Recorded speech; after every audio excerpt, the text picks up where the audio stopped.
ఈ రోజుల్లో మన సమాజాన్ని ఆందోళన ఎలా చుట్టుముట్టిందో గమనించారా? ప్రజలు భవిష్యత్తు గురించి భయపడుతున్నారు. భద్రతపై ఆందోళనలో ప్రతిదానిపైన ఒత్తిడిగా ఉన్నారు. మరి యెహెజ్కేలు 12-14 వరకు అధ్యాయాల్లో ఇలాంటి ఆందోళన ఆధునికమే కాదు అని మనం తెలుసుకుంటాము. ఇది దేవుని నుండి దూరమవడమనే లక్షణం. ఈ అధ్యాయాలు యెహెజ్కేలు కాలంలో ఎంత ప్రాముఖ్యత కలిగి ఉన్నాయో, ఇప్పటికీ అంతే ప్రాముఖ్యత కలిగిన ఒక గొప్ప సత్యాన్ని వెల్లడిస్తున్నాయి.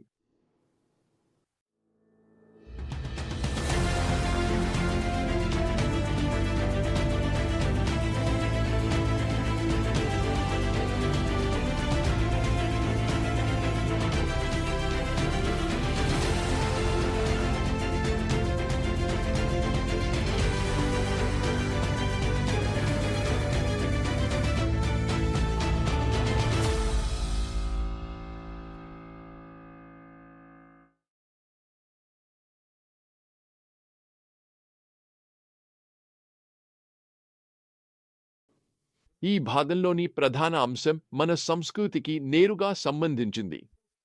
ప్రజలు నిజమైన దేవుని నుండి దూరమే తమ కల్పనలను అనుసరించినప్పుడు ఫలితం ఎప్పుడూ భయం, అయోమయం, చివరికి తీర్పు.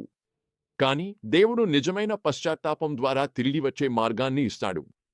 దేవుడు యెహెజ్కేలు ద్వారా రాబోయే నిర్వాసనాన్ని ప్రవచనంగా ప్రదర్శించమని ఆదేశిస్తాడు. యెహెజ్కేలు తన సామాను సర్దుకుని సాయంత్రం గోడ త్రవ్వి బయటకు వెళ్తాడు. ఇది నాటకీయ దృశ్యం. బబులోనీయులు దాడి చేసినప్పుడు యెరూషలేము ప్రజలు తప్పించుకునేందుకు ప్రయత్నిస్తారని ఇది సూచిస్తుంది. ఇందులో అత్యంత ప్రభావవంతమైన విషయం దేవుడు తన ప్రజలను వర్ణించిన విధానం. వారికి కళ్ళు ఉన్నా చూడరు, చెవులు ఉన్నా వినరు, ఎందుకంటే వారు తిరుగుబాటు చేసే ప్రజలు. వారి ఆధ్యాత్మిక అంధత్వం అసమర్థత వల్ల కాదు, అది వారి ఎంపిక. కేవలం భౌతిక నిర్వాసనమే కాదు, దేవుడు వదిలిపెట్టినప్పుడు కలిగే భావోద్వేగ ఆధ్యాత్మిక భారం గురించి కూడా మాట్లాడతాడు. యెహెజ్కేలు గ్రంథం 12వ అధ్యాయం 19-20 వచనాలలో ఆయన ఇలా అంటాడు: వారు ఆందోళనతో తిండి తింటారు, నిరాశతో నీరు తాగుతారు, ఎందుకంటే ఆ భూమిలో నివసించే వారందరి హింస వల్ల ఆ దేశం అంతా ఖాళీ చేయబడుతుంది. ఇది మీకు అనిపించడం లేదా? ఆందోళన, భయం, నిరాశ ఇవి మనలో చాలా మందికి ఈ రోజుల్లో ఎదురయ్యే సమస్యలు. కారణాలు ఎన్నో ఉన్నా ఈ వచనం మనకు గుర్తు చేస్తుంది, మనము దేవుని నుండి దూరమయ్యేప్పుడు ఆయన మాత్రమే ఇవ్వగలిగే శాంతి, భద్రతను కోల్పోతాము. తర్వాత దేవుడు ఇశ్రాయేల్లో ఉన్న అత్యంత ప్రమాదకరమైన సమస్యలలో ఒకదానిని, అంటే దేవుని వాక్యాన్ని కాకుండా తమ ఊహల నుండి మాట్లాడే తప్పుడు ప్రవక్తలను ఉద్దేశించి మాట్లాడాడు. వారు బలహీనమైన గోడలను తెలుపు రంగుతో పూత వేస్తున్న వారిలా ఉన్నారని ఆయన పోల్చాడు. అంటే వారు శాంతి ఉంది అని అరుస్తారు, కానీ నిజంగా శాంతి లేదు. నిజమైన కష్టాలు వచ్చినప్పుడు ఆ తప్పుడు భద్రత పూర్తిగా కూలిపోతుంది. ఒక ఉదాహరణను మీతో పంచుకోవాలనుకుంటున్నాను. నేను ఒకసారి ఒక వ్యక్తిని తెలుసు. ఆయన సువార్తను పంచుతూ ఉత్సాహంగా సేవ చేశాడు. కానీ క్రమంగా ఆయన అనుభవాలపై సేవను నిర్మించటం ప్రారంభించాడు, దేవుని వాక్యంపై కాదు. కొన్ని సంవత్సరాల తర్వాత ఆయన లేఖ రాశాడు, దేవుడు భార్యను వదిలి యువతి కోసం వెళ్ళమని చెప్పాడని. ఆయన కూడా ఆ పురాతన తప్పుడు ప్రవక్తల మాయలో పడిపోయాడు. దేవుని స్పష్టమైన ఆజ్ఞలను కాకుండా తన ఊహలను అనుసరించాడు.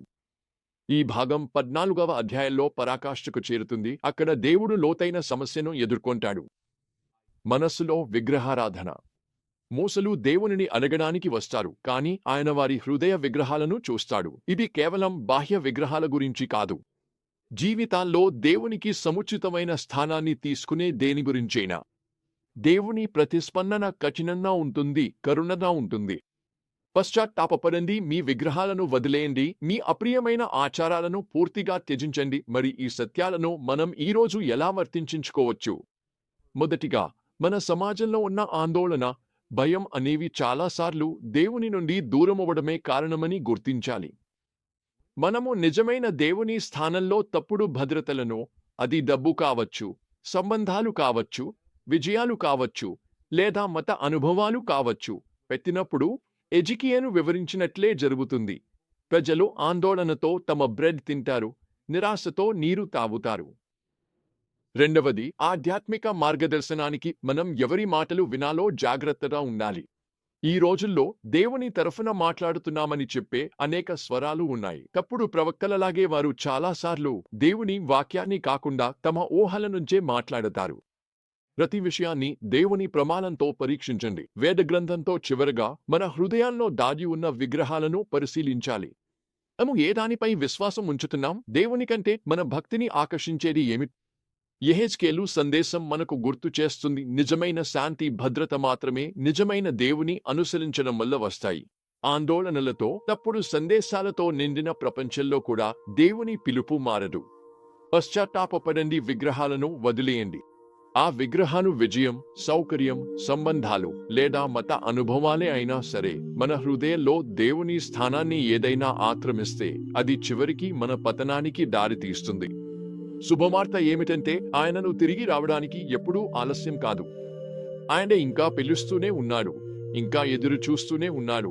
తన వైపు సంపూర్ణ హృదయంతో తిరిగి వచ్చే వారిని పునరుద్ధరించడానికి సిద్ధంగా ఉన్నాడు.